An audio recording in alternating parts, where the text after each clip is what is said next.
আমাদের টার্গেট কিন্তু মিষ্টি না, আমাদের টার্গেট কি বিরিয়ানি। ঠিক আছে, আমাদের হাতে আছে মোট 5টা মসজিদ, একটা দক্ষিণ পাড়া মসজিদ, উত্তর পাড়া মসজিদ, পশ্চিম পাড়া মসজিদ, সোয়ানগর বাড়ির পাশে মসজিদ, একটা আমাদের মসজিদ। ঠিক আছে, আমাদের মেন টার্গেট হচ্ছে এইখানে, আমরা সবাই আছি এখানে। ঠিক আছে, তবে কইছিলাম দক্ষিণ পাড়া মসজিদটার খবর নিতে, তুমি সব এখানে কি ছিল? না না, ওইটা ক্যান্সেল, ওই মসজিদটা ক্যান্সেল। ঠিক আছে, তোরে বলছিলাম পশ্চিম পাড়ার মসজিদটা দেখতে, ওইখানে কি দিব ভাই? অনেক 2টা করে মিষ্টি দিব। ওকে, ওইটা হোল্ডে আছে আপাতত। ঠিক আছে, এর ভিতরে ঠিক চিহ্ন। হ্যাঁ ঠিক আছে, তোরে বলছিলাম সোনগর এখন আমি গেছিলাম, খবর লিখছি হাফ প্যাকেট করে বিরিয়ানি দিব। আপনি একটু বিরিয়ানি হাফ দিব। প্যাকেট হ্যাঁ বিরিয়ানি। ঠিক আছে, ওইটা 1 নম্বরে সাইনে থাকবে, ওইখানে আমরা আগে যাবো।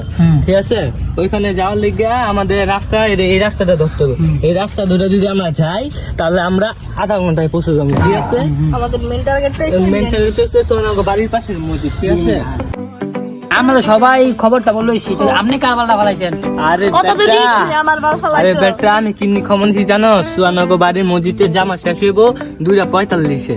ঠিক আছে, আর এই 2টা যে এখানে মিষ্টি দিব, এখানে জামা শেষ হইব 1:45-এ। ঠিক আছে, আমরা সর্বপ্রথম যাবো এই মসজিদে, ওই মসজিদে গিয়ে 2টা মিষ্টি নেবো, মিষ্টি নিয়ে 2টা মিষ্টি খামো, খাওয়ার শেষে তাড়াতাড়ি করে দৌড়ে এই শর্টকাটে এই রাস্তাটা যাইয়া বিরিয়ানি আনতে যাবো। ঠিক আছে, আগে আমরা 1 প্লেট করে বিরিয়ানি নিয়ে তোর পাঞ্জাবি তলা হামলাবো। ঠিক আছে, ঠিক আছে, পরে আমরা আবার যাবো বিরিয়ানি আনতে।